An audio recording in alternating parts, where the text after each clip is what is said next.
Hey, what's going on, Rush fans? It's me, Rocco again. Thanks again for joining me back on the channel. And yeah, if it stands out like a sore thumb, but look what I got. I finally got a cool background for my videos. The gods themselves, the mighty Led Zeppelin. I don't know if you guys know this, but I'm like the biggest Led Zeppelin fan of all time. I mean, I fucking worship these guys. I'm not one of those like prog and metal fans that considers Led Zeppelin overrated or anything like that. They're just, their music just speaks to me on so many levels. And I actually dug this up from the garage. I've actually had this for so fucking long, and we forgot to when we were going to renovate the basement, we were going to put up all these Led Zeppelin posters, and honestly we just forgot. So I finally like noticed it was in there, and it's a fucking shame because look at that, it's fucking beautiful. I don't really know a place to put it right now. It's on top of my fireplace, but hopefully I can like get a nail and kind of frame it on the side there along with the other posters. And I find that it's a really cool background. So if you guys like it, let me know. Sorry about the glare from the light. There's like a light bulb right above my head, so it's really bright, but yeah. So anyway, guys, enough about Led Zeppelin. Today we're gonna be talking about Rush. Uh, really, almost at the end of my Rush album review series. It's kind of sad, you know. At first I was kind of saying, "Oh my God, this is gonna take forever to do. What did I get myself into?" But now that it's coming to a close, I'm gonna miss it, guys. I don't know what to do. Like, I don't know what the fuck to do after this. So actually, I do know what to do. I have a few albums I really want to review. Haven't really heard much 2020 albums yet. 20, I always try to listen to at least like, you know, maybe 10 new albums from the year. I try to be really selective because there's still a lot of classic albums I have to get into, and I kind of put priority on that. But whenever I hear really good things about a new album, I listen to it. And so far, I haven't really heard many amazing things about any album. So we're gonna continue on with the classics for now. But when the mood strikes, when inspiration hits, I'll definitely bring you guys a review of a 2020 modern album. Just not for now. So, oh, excuse me. So, what are we talking about today? We're talking about Snakes and Arrows, Rush's 18th studio album, not counting their album Feedback, which was a covers album. We're just talking about their original studio albums. And this one came out pretty recently, relatively speaking, in 2007. I remember when this album came out, they played a lot of the tracks on my radio station, Q107, here in Toronto. And yeah, I was a pretty young kid, and this was when I was getting into Rush for the first time. But to be honest, I didn't pay much attention to it because at the time I was into that classic era of Rush, and I couldn't take Geddy Lee's not wailing, not screaming, wailing vocals. But oh my God, guys, let me tell you, I fucking love this album. Snakes and Arrows is easily my favorite album since Power Windows, and you guys all know how big of a Power Windows fan I am. But Counterparts actually comes close, but it's debatable. You know what? I forgot about Counterparts. This and Counterparts are like they're on par. I still think I like this one a bit better, but it's just a fantastic album. I was gonna say an experimental album, but really a return to like the progressive nature of Rush in terms of like it being prog. Of course, they've done so many experiments since their prog years. I mean, like the whole like mid to late '80s period that was so experimental for Rush, and like even the '90s, experimenting with things like as diverse as rap. I'd even argue some grunge on some albums, and an album like Vapor Trails, which was a really unique album for Rush. An album that I wasn't a huge fan of, but grew on me over the years. An album that isn't really big on instrumental passages and big on atmosphere, and at least with the remixed edition, it's just a songwriter's. It's a songwriter's kind of album. Like it has a bunch of strong songs. But with Snakes and Arrows, Rush finally get back to really developing really interesting instrumental passages, which I love. I mean, there's 3 instrumentals on this album, which is freaking awesome. I mean, come on, it's Rush. Like their instrumentals are just amazing by default. And yeah, they're most instrumentals on any album. Not to mention within the songs themselves, there's more focus on the instrumentation. There's more complex time signature changes. It just feels like more of a wholesome Rush album. And maybe that's because I've had more time with it. Again, pretty much after Power Windows, I delved into Counterparts, and I think I heard this album before Counterparts. I could be wrong, but yeah, this Clockwork Angels and Counterparts were really like my main go-to albums after like their classic period, which I consider to end with not moving pictures. What's it called? Power Windows. So yeah, I've had a lot of experience with this album, and I think it's great. I think it's just a fantastic album. Uh, it's a really hard-hitting album. I love the lyrics. I love how they deal with faith and a lot of these heavy topics, which again Rush has really been doing since pretty much since Counterparts. If you look at Vapor Trails, it's a very emotional album, a very uplifting but also a very emotional album, and this one continues that. So yeah, I love Snakes and Arrows. It's another really long one, coming in at about 60 minutes or maybe a bit longer. I don't think it's quite as long as Vapor Trails, but I think overall it's just such a strong album. Every song has a lot of merit to it, and there really aren't any songs where like I would like, for example, on Vapor Trails, I would like argue that 4 songs on the album should have been trimmed off to make it a more cohesive unit. This one here, I can't really think of anything to trim off. Like everything just really fits into place, and it's just a fantastic collection of songs from modern day Rush. So without further ado, let's just talk a little bit about the history behind the album, what was happening, and then we'll dive into my track-by-track reviews, as usual. Oh yeah, look at it, guys. We're adding to this Led Zeppelin fucking marathon here. I know it's a shitty place and it's only cut off, but it's pretty cool. Swan Song logo, Led Zeppelin poster, which hopefully I can hang up. I was just browsing and I found this one as well. So, yeah, that's going to be added to the review. Ah! Fuck. It's falling. Let's just keep it like that for now. Who gives a fuck? But anyway, guys, we were talking about the history of Snakes and Arrows. So this was a great time for Rush. Neil Peart was, I was about to say he was over the death of his daughter and wife. That would have been a gross misstatement. But he was definitely coping really well. And I think just touring Vapor Trails just really revitalized him. For God's sakes, the last few concerts of that tour were fucking phenomenal. They went down to Brazil for the first time, played to the largest crowds of their career. And again, that must have been just so inspirational for them, just rising up from adversity, from, almost retiring, never playing again, to just playing to the biggest crowds of their career. And what a career it was. I mean, we're almost 30 years since their debut album, which is just phenomenal. I mean, for a band of 3 people to be around for that long and just to start playing for these massive crowds, just mind blown right there. So they were riding high, and they decided to take a break from their usual routine and just do whatever the fuck they wanted. So they took a break, and when they got back together, they decided to do a nice little covers album of a lot of the early bands that inspired them, like Cream, Blue Cheer, a lot of those heavy bands, the Yardbirds. Just a cool little kind of studio album, but of covers, which, to be honest with you guys, I've only heard one time a while back, and I really can't really talk about how great it is, but either way, even if it isn't great, I'm sure it is, but even if it isn't great, it's just a covers album. So they just did that. They just thought they wanted to pay tribute, which is just really awesome for a band like Rush. And yeah, so that was about 2003, 2004 kind of era. Then instead of going back into the studio, they went on a tour, the R30 tour, to celebrate their 30th anniversary. And that was a big tour for them. They released a bunch of DVDs for that tour, as well as the Rush in Rio, their last few concerts back in Brazil. And yeah, some really successful DVDs. I've seen some of the videos there. Top notch. The R30 tour. Oh my god, I would have given my left nut to see that shit. Hell, I would have given both my nuts to see that shit. Because it just looks like a fantastic tour. And yeah, it was really a good time for Rush. So we're talking like 2004, 2005 here. They're on tour, playing all the classics.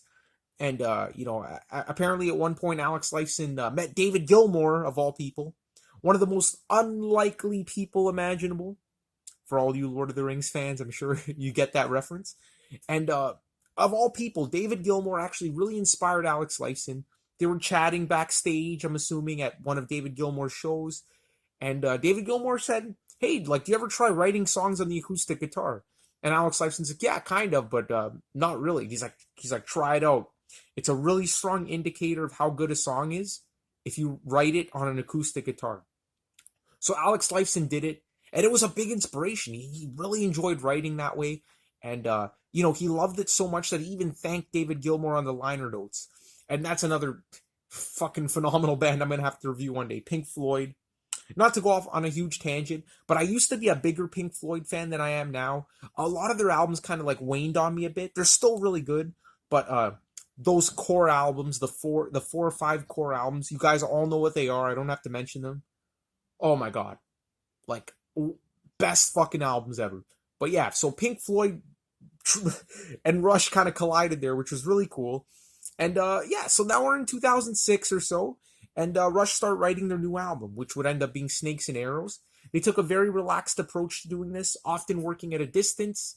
Neil Peart, apparently he relocated to California, so they weren't really working, seeing each other on a day-to-day basis, but then he would fly to Toronto and New York and places like that, and they worked online together and everything. So it was a really relaxed, really slow-paced approach, and it worked out fantastically because at this point, like obviously, there's no expectations to release albums, and it must have been great. It must have been a really relaxing, amazing time for the band, and yeah, the writing sessions went really well. So Neil Peart on this album here, he was really inspired to write an album that came across as very spiritual. So a lot of the songs on this album deal with religion and spirituality, and it's just really introspective, like a really amazing look at the human soul. So a really, really mature album for Rush. Not that their other albums weren't mature, but this one here in particular, it feels like a concept album. It feels like there's a running theme throughout. And oh my god, guys, let me tell you, there's some really, really strong emotional highs on this album. Really strong, that just punch you in the face with feel and sincerity, and just something that, like, you listen to an album like this, and then you listen to an album like Presto, or something like that, and it's just, wow, the sincerity just comes across full force, and that it makes the other albums look really bad, to be honest, because this one here is just full of heart, full of soul, and musically amazing. So they wrote the album in a year-long period. Sorry if I'm just referring to my notes here. Yeah, I already mentioned the lyrics deal with faith, fear, hope, religion, themes like that. And Neil Peart was really happy with the result. I mean, he listened to these songs back, and he was a very, very happy man. Especially when he heard Geddy Lee singing songs like "Bravest Face" and "Where the Wind Blows." I mean, he just heard Geddy Lee sing those tracks, and it was just a perfect accompaniment to what he envisioned in his mind.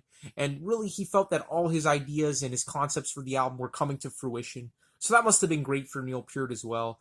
And musically, it was just also a really inspired time for the band. A lot of the songs are in 3/4 time, which is actually an odd time signature. At first I thought it wasn't, because it sounded close to 4/4 time. I'm no musician, so I don't know these things, but yeah, apparently it's an odd time signature. So this album really does touch on a lot of those like classic prog cliches, and you could tell, you could hear it, you could think, wow, there's a lot of twists and turns on this one. And it's also a really diverse album too. Anyway, I'm getting too much into the review, but yeah. So the writing sessions were great. The recording sessions were pretty cool too. They ended up getting this awesome mountaintop studio in New York, in the New York mountains.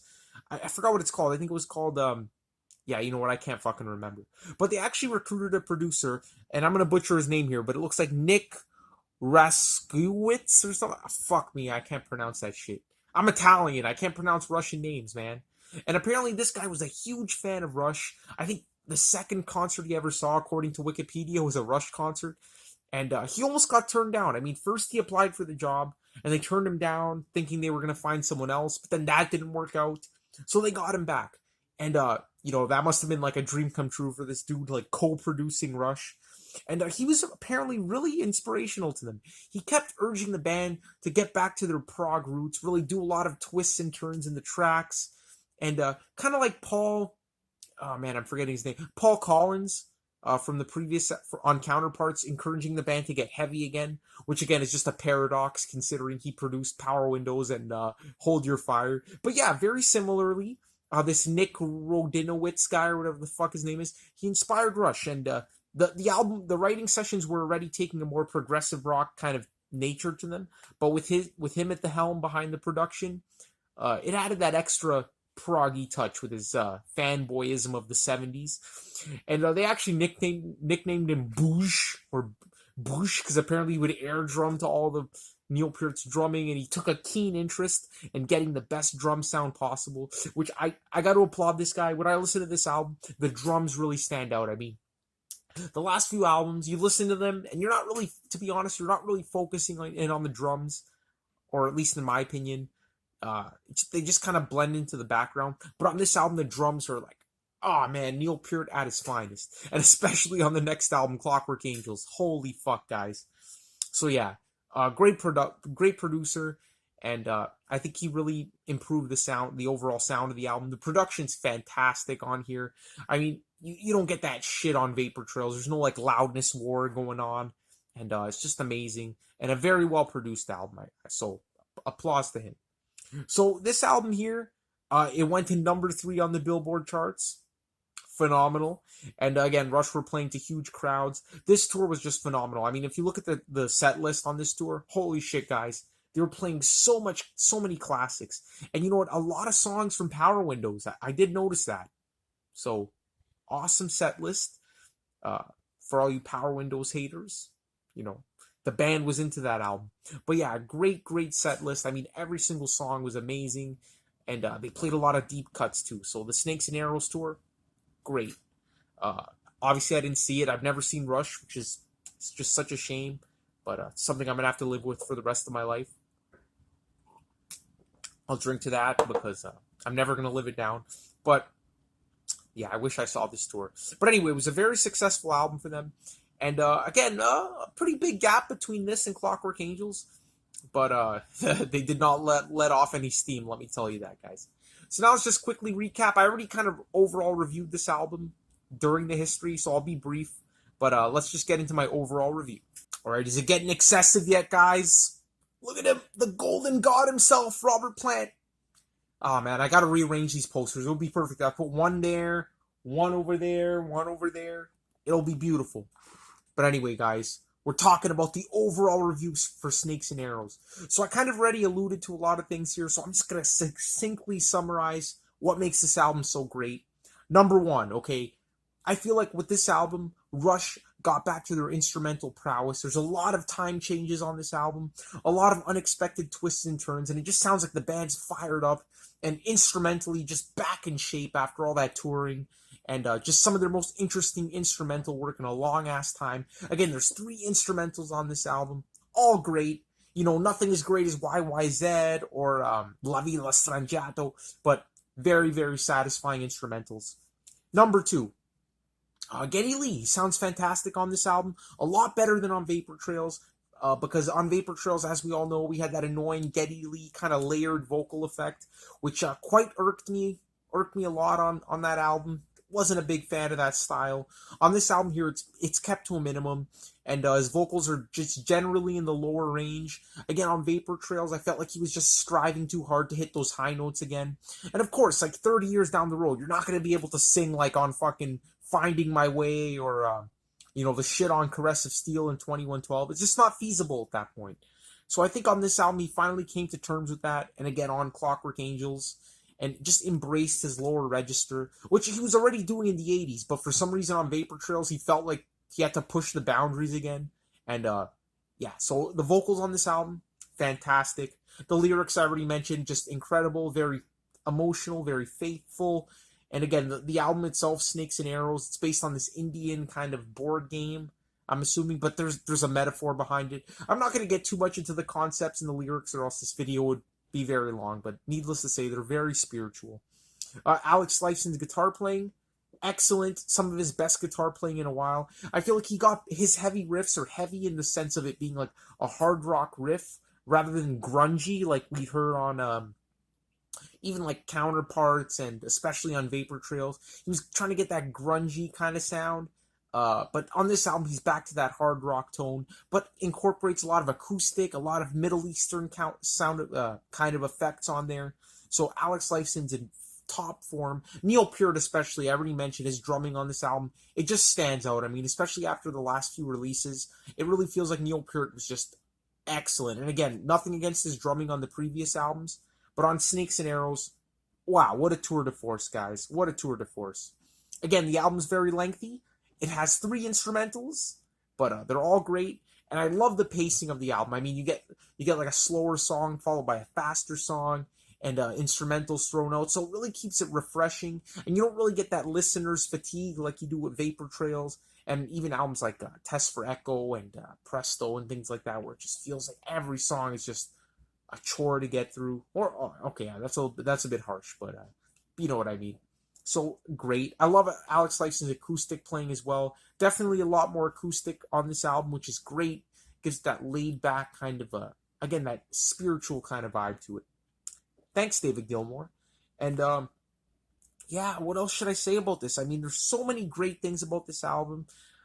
Just starts off with such a bang. The first like 3-4 tracks are all stellar, and then the ending of the album has it's great. The beginning and the end of the album are fantastic. In the middle, I can't even say there's a few weaker tracks. There really are no weak tracks on the album. Every song is great, and that's amazing. It's been a while since an album by Rush had no weak tracks. Pretty much like even Roll the Bones, which I really like, had a few weak tracks. Even Counterparts. I can't. Pretty much since Power Windows. This is the first album since Power Windows that has 0 weak tracks. So that says it all right there. So Snakes and Arrows, I love it. I'm a huge fan of this album. If you guys have been underrating this album or not really getting into it because it's a later Rush album, I strongly encourage you to. And this goes without saying, but Clockwork Angels, fuck me. Like, if you guys haven't heard that yet, or if you guys kind of dismissed it as like a late career blunder by Rush, just go back and listen to it. It's a masterpiece. This album here, I wouldn't say it's a masterpiece. It's very consistent. The best songs on this album are phenomenal, and the weaker songs are just slightly less phenomenal than the best songs. So it's really consistent, but it's not really like a blow away phenomenal Rush album like Hemispheres or anything, but definitely one of their best, or like at least in the top half of Rush albums. So yeah, without further ado, let's get into Far Cry, the first track on the album.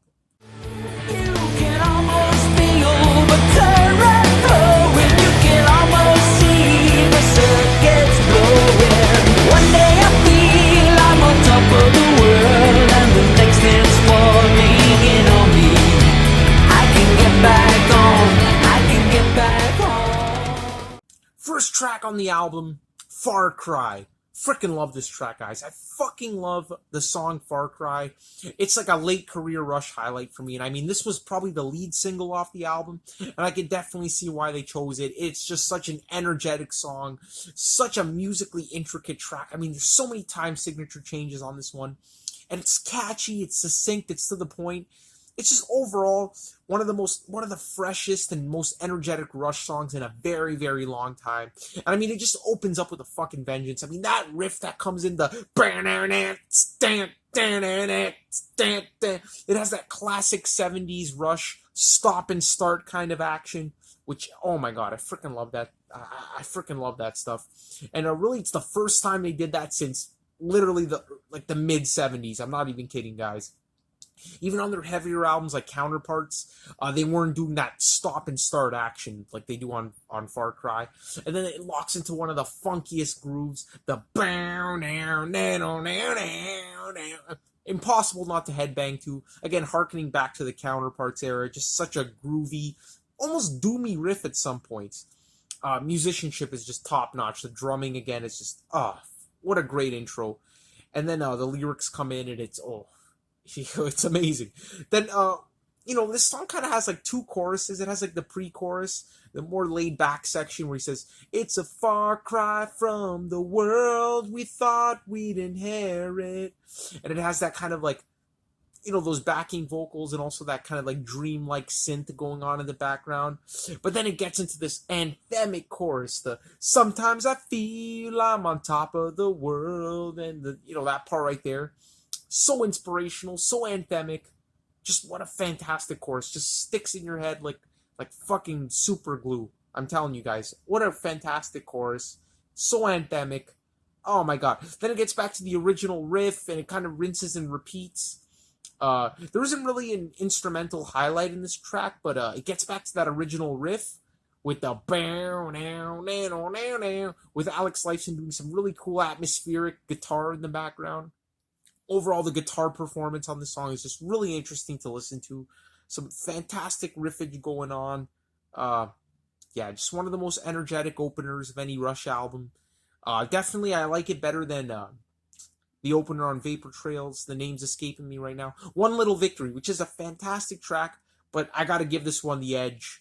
Just Far Cry, what can you say about it? It's easily a 9 out of 10. higher than any score I gave on any song off Vapor Trails, although some of them come pretty close. Far Cry is just a fantastic Rush song. Easily like probably a top 50 song for me. And it might not sound like that's very good, but with a band like Rush with like almost 200 tracks, that ranks pretty highly. So I love Far Cry, and yeah, excellent. I'll better nature seek elevation, a refuge for the coming night. No one gets to the heaven without a fight.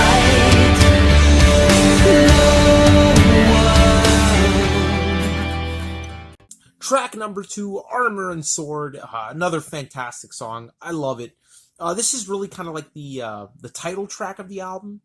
It does mention the line "snakes and arrows," and it's just a reflection on the good and bad that comes with religion.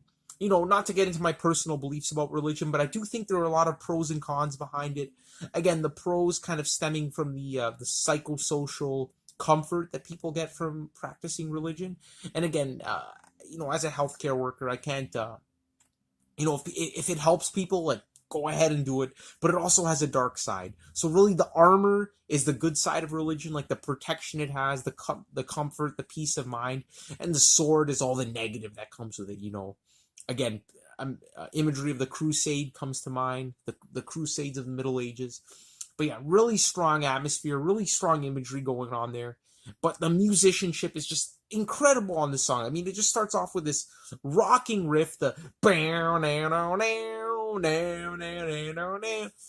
it's kind of happy sounding, which is kind of deceptive because the song is pretty dark, pretty heavy, but it does have a lot of light moments, a lot of acoustic moments, which I really, really love.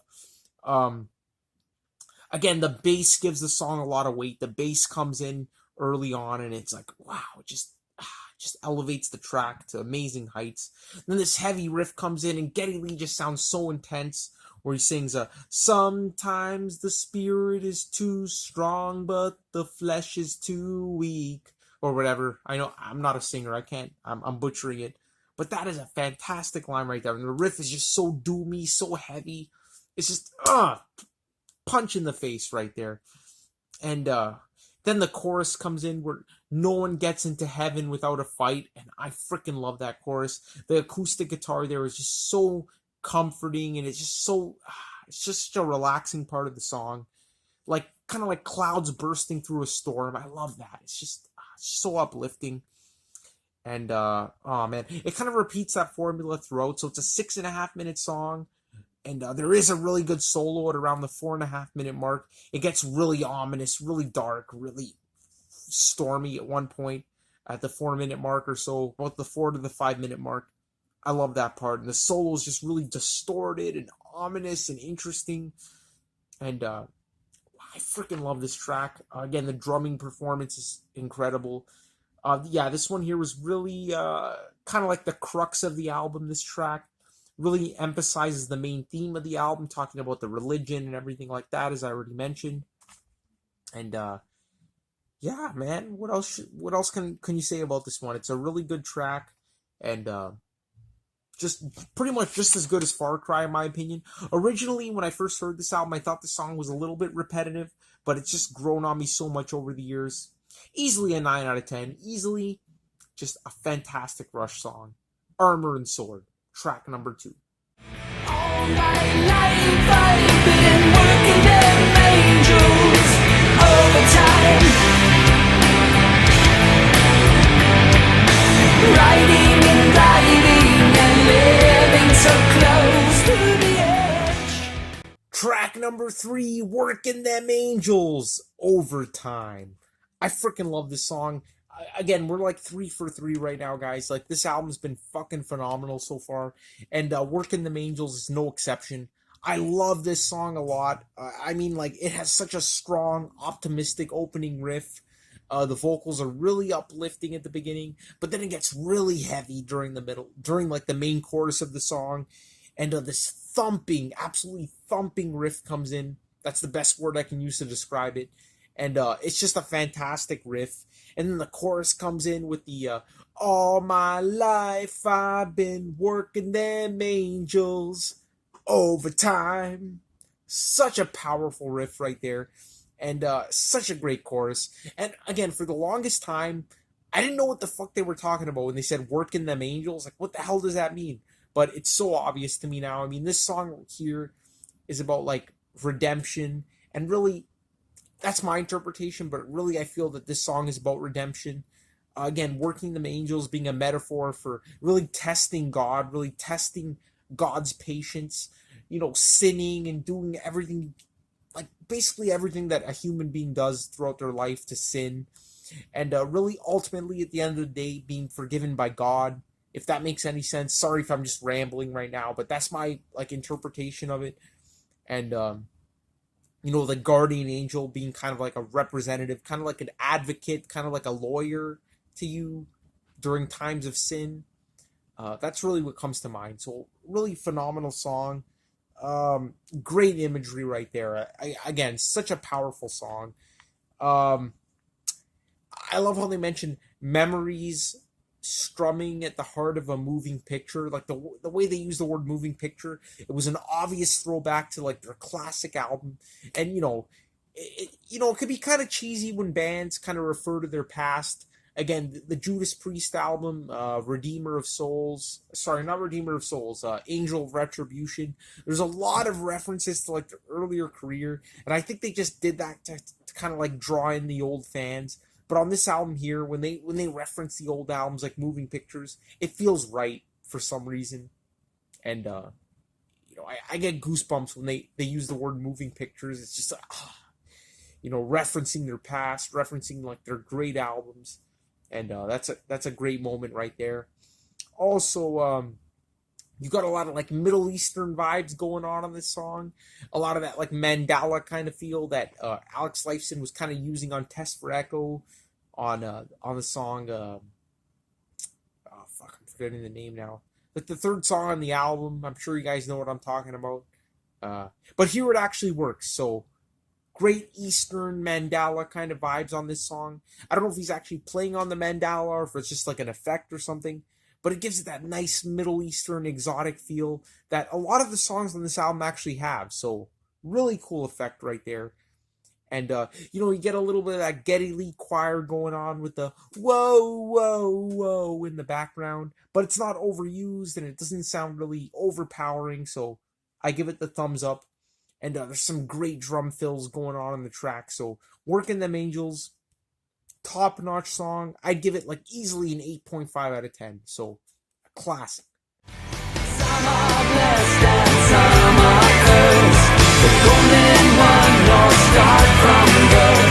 When others only see the worst. Such a lot of pain on the earth. Such a lot of pain on the earth. And then we get track number 4. It's a weird title. A larger bowl, in brackets, a Pantoum or Pantoum or something. I don't fucking know. Honestly, guys, I don't know much about this song, like in terms of the backstory or what the lyric interpretation is. But it's a good song.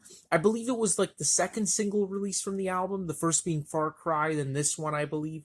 And I could definitely see why. It's definitely a very catchy song. A very chorus-driven song. Not much, compared to the other songs that came before, not much like instrumental prowess going on. But, oh my god, excuse me. But, I don't know, I'm so gassy today. I don't fucking understand. Anyway, I'm not going to edit that out because fuck it. But yeah, this song here is pretty chorus driven. There's a pretty inspirational chorus, a pretty catchy and memorable chorus in my opinion. And it's got that nice acoustic feel, that spiritual feel, alternating between like heavier sections and lighter sections. So a really good song. I don't quite like it as much as the first 3 tracks on the album, but it's definitely a decent song.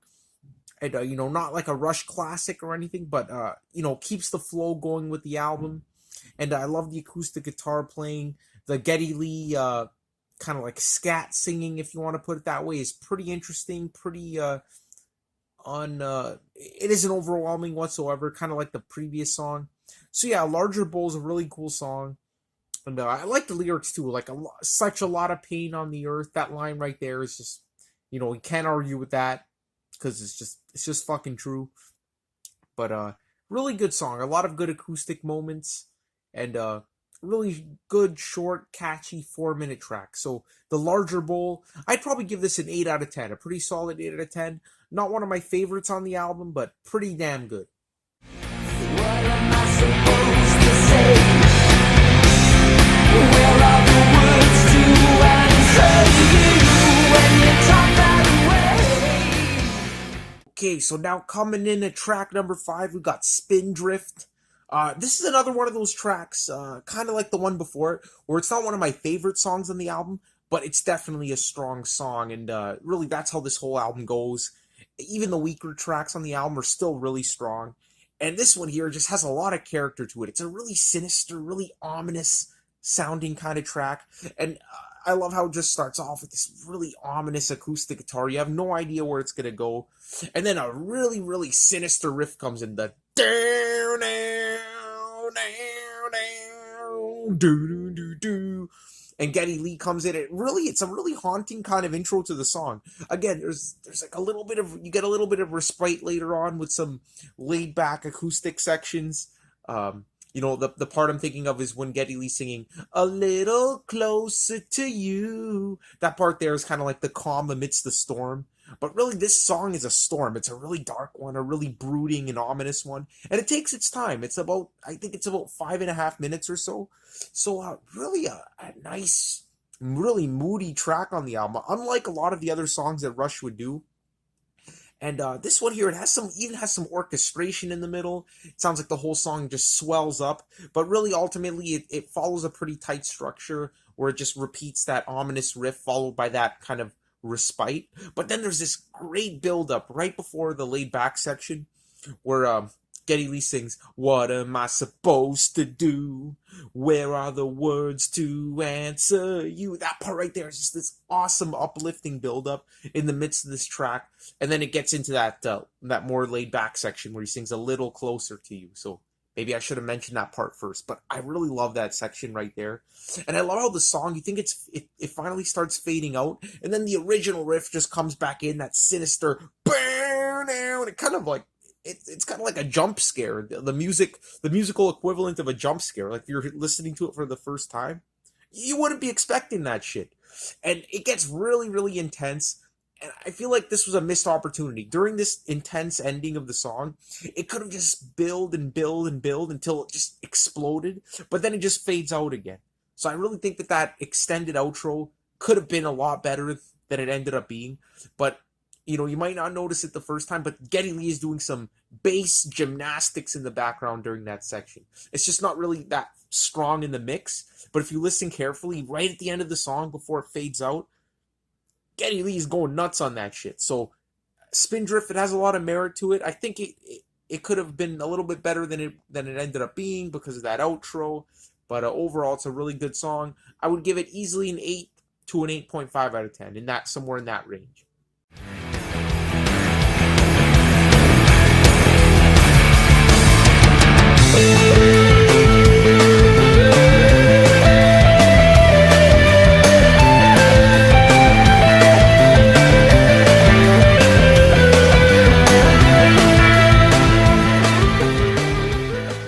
So the next tune we got here is the first of the 3 instrumentals, and definitely the longest of them. The Main Monkey Business, a 6-minute Rush extravaganza. And this one here, for the longest time, I didn't really appreciate this song too much. For some reason, it just would not stick in my memory.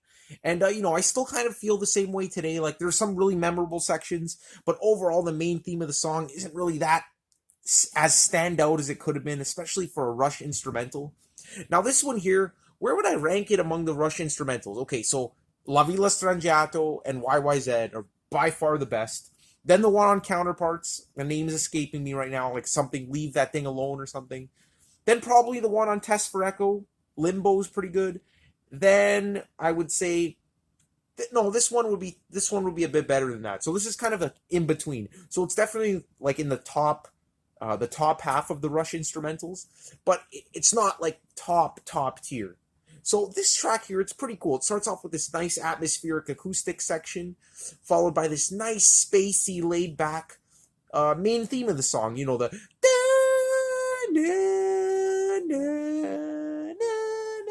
I don't know if it's synth or like an effect on Alex Lifeson's guitar, but it's just really, it's really airy, really laid back, really spacey, I would say. Kind of haunting in a way as well. You got a lot of Geddy Lee scat singing in the background, a lot of these vocalizations going on, and yeah, that haunting synth. So that's the main theme of the song. And the song pretty much goes on that way for the first 2 minutes. So the first 2 minutes of the track, I'm not a huge fan of, isn't, you know, it isn't really that memorable, but it does have a nice atmosphere to it. All of a sudden, this heavy riff does actually come in. The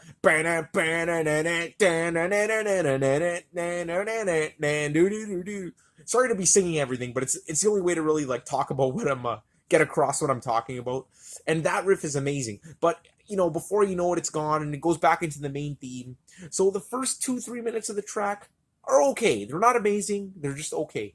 But then all of a sudden, my God, guys, the middle section of this song is fucking phenomenal. There's so many time changes. The drumming is just insane. The heavy riffs come back in. Alex Lifeson does this amazing atmospheric solo with a lot of twists and turns. Just classic Alex Lifeson at his finest. And when I say classic Alex Lifeson, you know, it's strange because this really sounds like no solo he's ever done before, but in the sense that it has a lot of twists and turns and unexpected changes. So their producer was definitely pressuring them to really incorporate those time changes again. And in the middle of the song, you get Rush at their all-time instrumental peak. I mean, it's just phenomenal. There's a lot of great bass lines bridging the sections. The heavy riffing comes back in. Some really heavy riffing comes in at one point, and then it's gone before coming back to the original theme of the track for the last minute or minute and a half. So really, nestled within this 6-minute track is a phenomenal 3-minute instrumental section that just goes without saying. It's Rush at their best, to be honest. But overall, as a song, again, the main theme isn't as standout for me as a lot of the other Rush instrumentals. So I'm gonna have to give this one an 8 to an 8.5 at the best. Can't give it higher, but if everything was as good as that middle section, it would definitely be up there.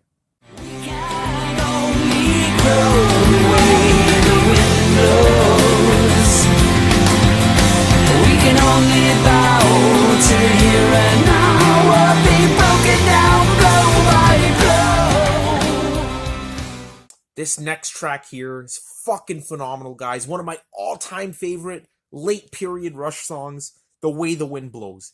And I don't know if I mentioned this earlier in the review, but this was actually Alex Lifeson's, Neil Peart's favorite song on the album.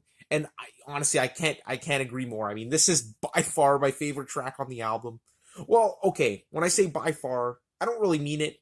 You know, Far Cry, Armor and Sword, and a track that comes later on in the album, they're all pretty close. But The Way the Wind Blows is just such a special song, such an underrated song, and really ranks pretty high on my Rush rankings. You know, I'm gonna flat out say I'm gonna give this song a 9.5 out of 10, which I think is the highest ranking I've given a song since I can't even remember when. But The Way the Wind Blows is just phenomenal, just fucking phenomenal.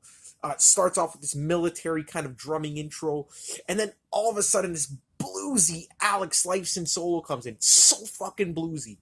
And again, we've seen Alex Lifeson deal more with the blues in the past few albums. Well, not Vapor Trails, but I believe on Roll the Bones there's been a few bluesy moments. But this one here is probably the bluesiest I've ever heard Alex Lifeson. And maybe that's the David Gilmour influence coming in. He was also a very blues-influenced guitarist. And oh my God, it's so passionate, unlike anything else Rush ever did. And it was a really big surprise the first time I heard that track. It was just really great. And then Geddy Lee, and then this heavy riff comes in. It's kind of doomy, actually. So after that bluesy intro, you get that hard rock. So already like two musical genres that I'm just obsessed with, blues and hard rock. Come on, can't go wrong there. Again, with the Zeppelin in the background, it goes without saying that those genres are just phenomenal. Geddy Lee sounds fantastic, really sinister, and the lyrics are just fucking incredible. Best lyrics on the whole album for me. I love how it transitions to the chorus with the acoustic guitar.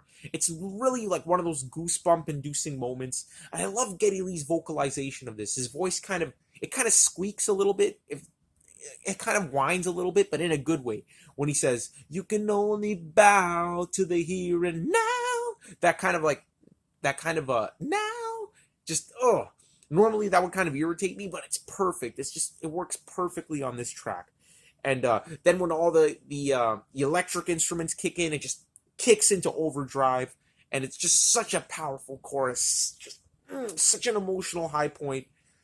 And I love the lyrics. I mean, we can only go the way the wind blows. It's like kind of like, what happens happens, and it's just, again, such a spiritual song, so climactic. Oh man, it's just the solo comes in, and again it builds on that initial bluesy riff, but gets really intense and then really Middle Eastern. A lot of those Middle Eastern vibes come in, and that's no coincidence. The song does mention the Middle East quite a few times, and oh man, it's just so incredible the way it ends on that emotional climax. The drumming is just incredible throughout as well. I mean, the Neil Peart was just on fire on this fucking album. So the way the wind blows, 9.5 out of 10. One of my favorite Rush songs of all time, and my favorite track on the album. So can't say enough about this track. It's just so special to me.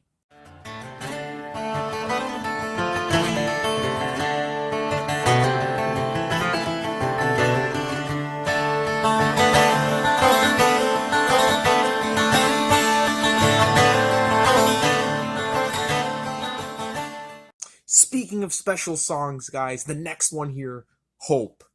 Oh my god, guys, what a perfect 2 minutes. Just perfection in 2 minutes.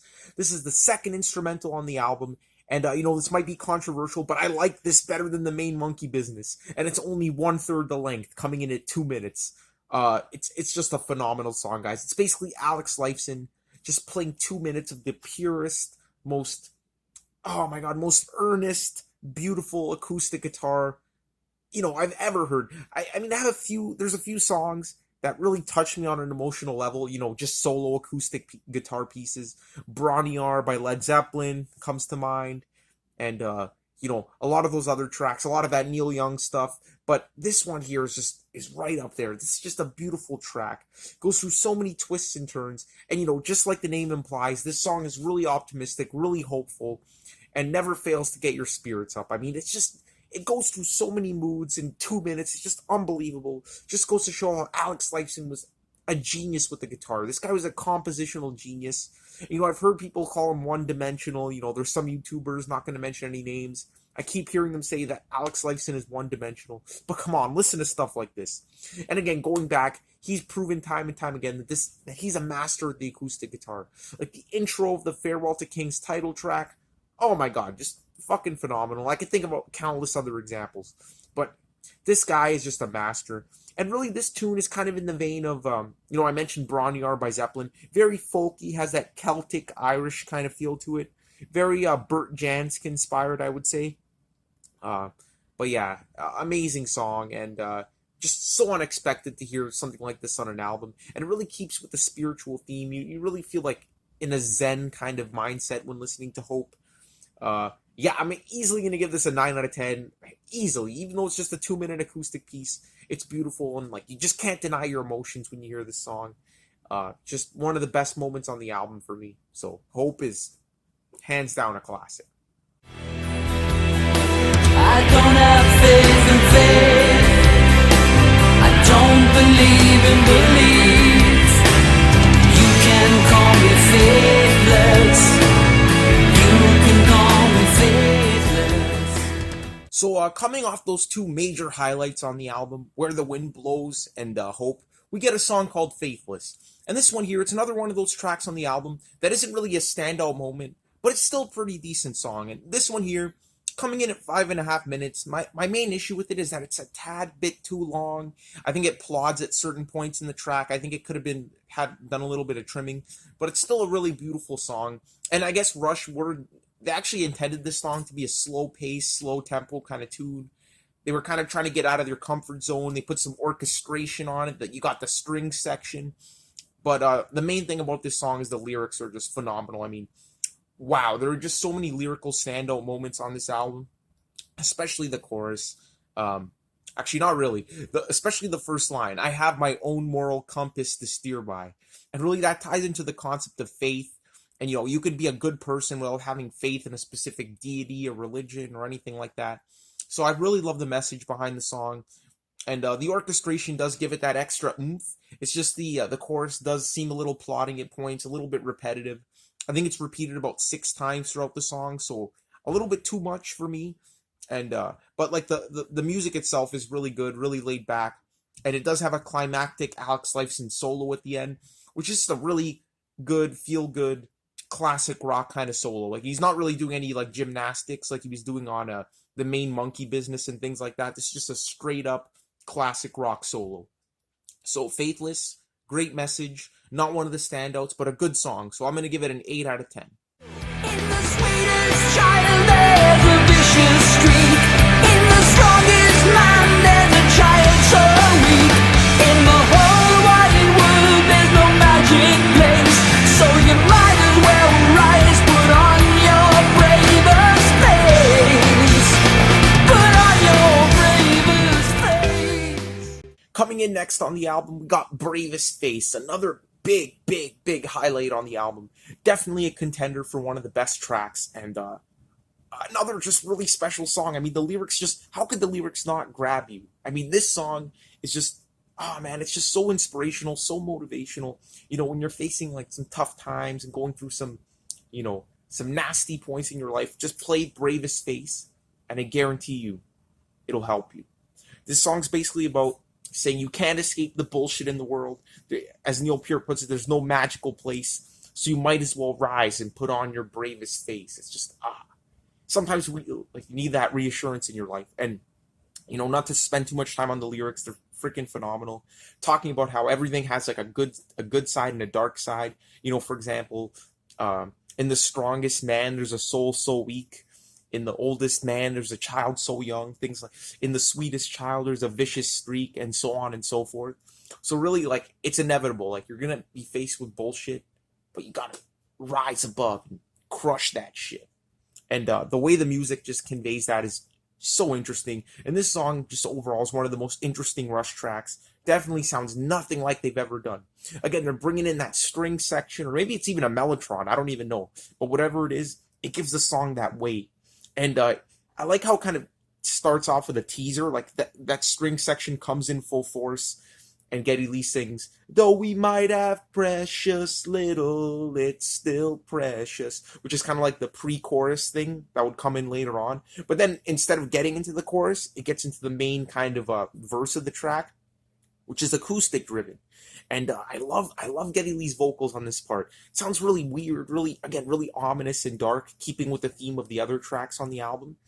And his voice kind of squeaks and whines in all the best ways. I know it sounds like a negative, but I really love how he's utilizing that lower register and still making it sound unique. And really great shit. And then again, when the string section comes in and that chorus swells up, it's just one of those Rush moments that just sticks with you forever. It's just a fantastic moment. It's so climactic, so inspirational, and yeah, again, Alex Lifeson does another bluesy solo on this song, very bluesy, and it's great hearing Alex Lifeson diversifying his sound. Again, proving all those fuckers wrong that say he's one-dimensional. Like, come on, like, you're an idiot. Anyway, not to go off on a rant, but this is such a great song. Easily a 9 out of 10, maybe even a 9.5. Okay, maybe a 9. But I love this song almost just as much as The Way the Wind Blows. It's phenomenal. The best we can agree on is it could have been worse. What happened to your old benevolent universe? Alright, so coming on near the end of the album now, we got Good News First. This one here, it's a pretty, out of all the tracks on the album, this is a pretty conventional Rush song. They're not really stepping outside the box too much on this track, but it's a really good tune. I mean, the opening riff, it's just classic Rush sounding, you know, nothing like, you know, revolutionary or anything, but I do like the subtle changes in the riff, and especially those nice drum fills. Great drum fills in the beginning of the song. Then the song gets pretty ominous during the verses. Geddy Lee's voice is all distorted. And again, just some fantastic lyrics. I love the line, "What happened to your benevolent universe?" That's a great line right there. And then the chorus kicks in, and the chorus, you know, it's not one of my absolute favorites, but it does its job. It's just, again, kind of like Faithless. It might be repeated a bit too much throughout the song, in my opinion. But overall, it's pretty good. And the song has a really nice bridge. For me, that's the highlight of the track. And a pretty conventional Alex Lifeson solo, you know, nothing too fancy, nothing too underwhelming. So overall, Good News First, one of the the less notable songs on the album, but still, again, still very good. So easily an 8 out of 10. And without further ado, let's get to the grand finale to this thing.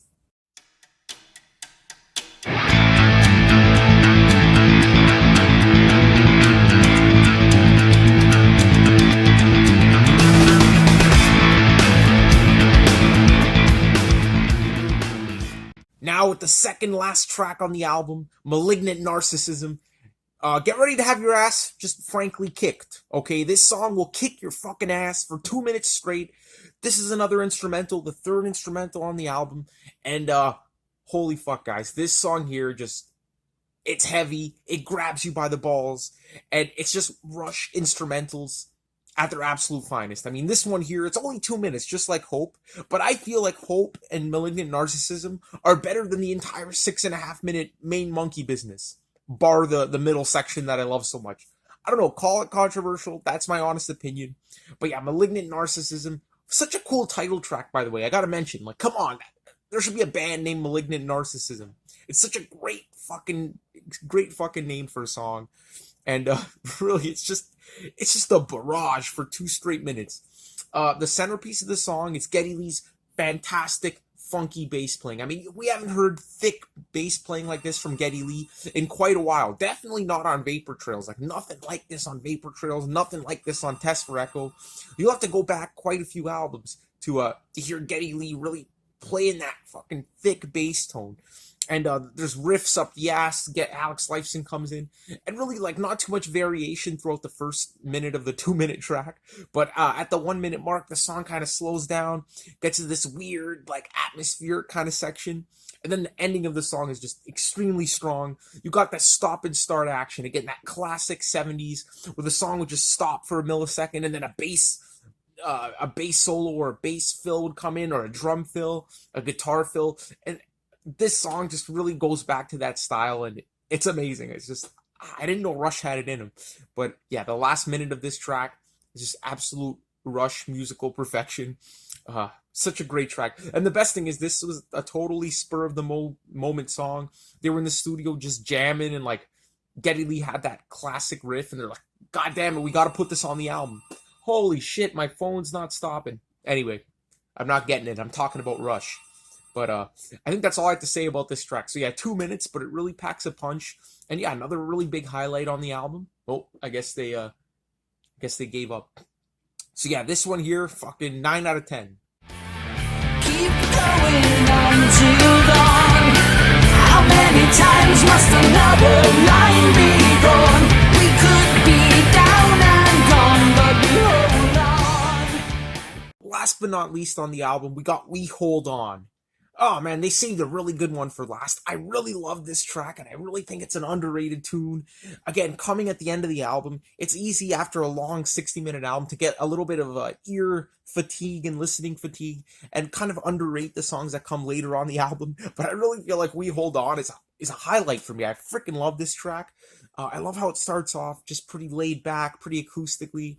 Again, lyrics are fantastic. Love that line. There's iconic lines on all these tracks. The one here, how many times do we tire of the little battles? That just says it all. It's put away your petty bullshit and embrace life. And again, I feel like all these songs have these one-liners that are just freaking genius. So props to Neil Peart. And, right when you think this is going to be kind of like a mid-tempo track, Alex Lifeson comes in with some absolutely amazing metallic riffs, with these licks that just come out of nowhere and just propel the song forward, and just really kicks into high gear. It's kind of unexpected coming after that kind of laid back intro. And the chorus, man, they repeat this chorus so many fucking times throughout the track. Again, if you notice, there's been a pattern on the album where a lot of the songs kind of over repeat the chorus, but the chorus on this song is so fucking strong, it doesn't even matter. It's so good, it's so motivational, and it just gives you that drive. It just puts that lead in your pencil kind of thing. Wow, I can't believe I said that. But it's just a really uplifting track, guys. Really strong, really metallic, really riffing. And the Middle Eastern vibes that I've been talking about come in full force. There's this nice jam kind of section at the end of the track where Alex Lifeson is just really bringing forward that Middle Eastern vibe, which is really cool. And again, that chorus just kind of ends up off the song. Really good one. I love We Hold On. You know, I don't like it quite as much as, you know, like Far Cry and Where the Wind Blows and Bravest Face and Armor and Sword, but it's up there. It's probably like my fifth or sixth favorite track on the album. Fuck, then again, Hope and Malignant Narcissism are so good. So I don't know where I'd rank it, but it's definitely not on the bottom half of the tracks. Really, and that's really all I got to say about it. It's a great track, probably a 9 out of 10. So this album, as you guys can tell, it's been so consistent. I mean, there were so many 9 out of 10s. Far Cry, Armor and Sword. I can't remember what did I give. Can't remember what I give Workin the Angels. Probably an 8.5 or something, or in that neighborhood. Yeah, Bravest Face, obviously Where the Wind Blows, Hope, and Malignant Narcissism. We Hold On. So many freaking highlights on this album. There's been a few, you know, that weren't like amazing, but they're still good. Like Good News First, Spindrift, Faithless, the larger bowl of Pantoum or whatever the fuck it's called. So really, a very consistent album, a very good album, and I freaking love it. I love Snakes and Arrows, and you should too. So definitely give it another listen. And I can't believe I'm saying this, guys, but stay tuned for Clockwork Angels, the final review in the Rush Marathon. It's probably going to be a bit longer than the other ones, and, you know, that's funny because all these videos seem to be about an hour long, holy fuck. But I got to give Rush a proper send-off because just one of the greatest bands ever. So anyway, guys, stay tuned for next time. I always appreciate you watching. Leave your comments below. What do you think of Snakes and Arrows? I don't know, do you think I'm underrating songs? Do you think I'm overrating songs? Let me know. So, take it easy, guys.